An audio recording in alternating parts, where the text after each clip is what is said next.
दोस्तों, शादी के बाद दुल्हन ने गाड़ी मांगने वाले दूल्हे को कही ऐसी बातें जिसको सुनकर दूल्हा फूट फूट कर रोने लगा।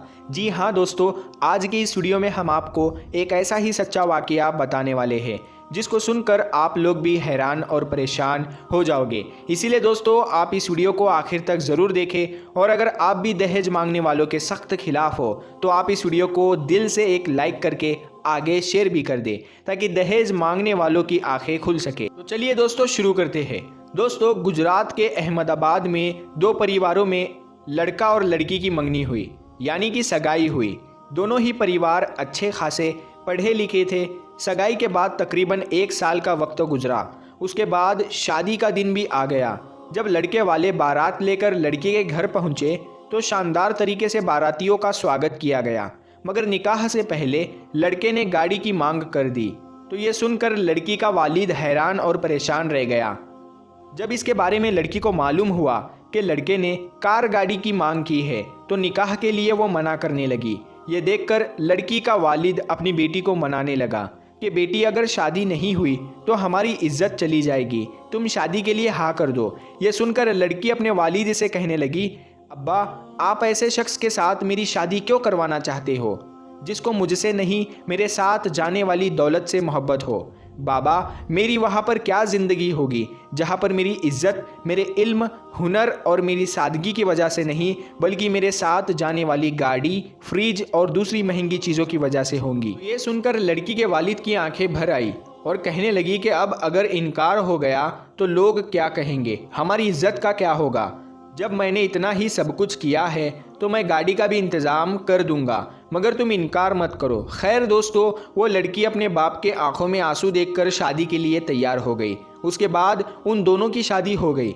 शादी के 2 दिन के बाद गाड़ी भी आ गई और लड़की के वालिद ने उन्हें फ़ोन कर दिया। लड़का गाड़ी पाकर बहुत खुश हुआ और वो उसके बाद उसमें अपनी बीवी को बिठाकर अपने घर जाने लगा। रास्ते में वो गाड़ी को बड़ी तेज़ स्पीड में चला रहा था और म्यूज़िक भी उसने फुल कर रखा था। ये देखकर वो लड़की उससे कहने लगी कि ज़रा म्यूज़िक को कम करो और थोड़ी गाड़ी की स्पीड भी कम करो, मुझे बहुत डर लग रहा है।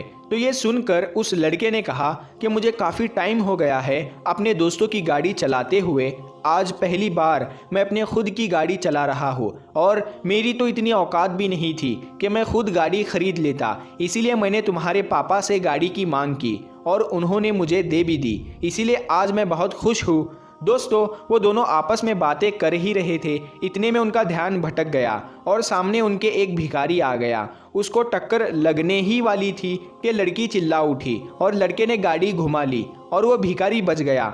उस लड़के ने गाड़ी रोकी और गाड़ी से उतरकर ज़ोर ज़ोर से उस भिखारी को गालियां देने लगा। ये देखकर लड़की को बहुत बुरा लगा और वो गाड़ी से उतरकर भिखारी के पास गई और उसको उठाया तो उसको पता चला कि वो भिखारी अंधा है, उसको दिखाई नहीं देता। उसके बाद उस लड़की ने उस भिखारी को बताया कि बाबा, हमारी नई नई शादी हुई है, हम लोग बातों में मशगूल थे, इसीलिए हमारा ध्यान भटक गया, आप हमें माफ़ कर दीजिए। और उस लड़की ने उस बाबा को 100 रुपये भी दिए और कहने लगी कि बाबा, हमारी शादी की मिठाई खा लेना। वो लड़की उस भिखारी से बातें कर ही रही थी कि इतने में वो लड़का बोल पड़ा कि तुम जैसे लोगों के वजह से ही ये भिखारी सर पर चढ़ते हैं।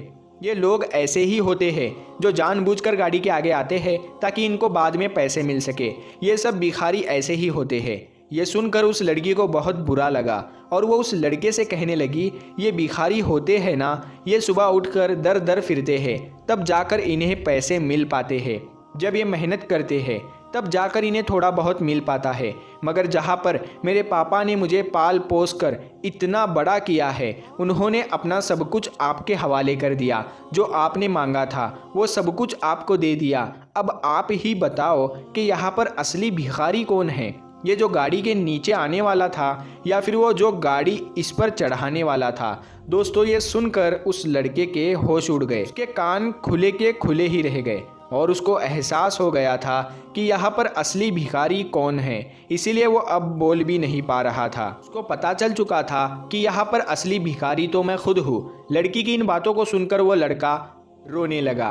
तो दोस्तों, याद रखना, इस्लाम में दहेज जैसा कोई भी रिवाज नहीं है। इस्लाम में निकाह का रिवाज है। आओ हम सब एक नया समाज बनाते हैं और दहेज जैसी बुराई को ख़त्म करने की कसम लेते हैं।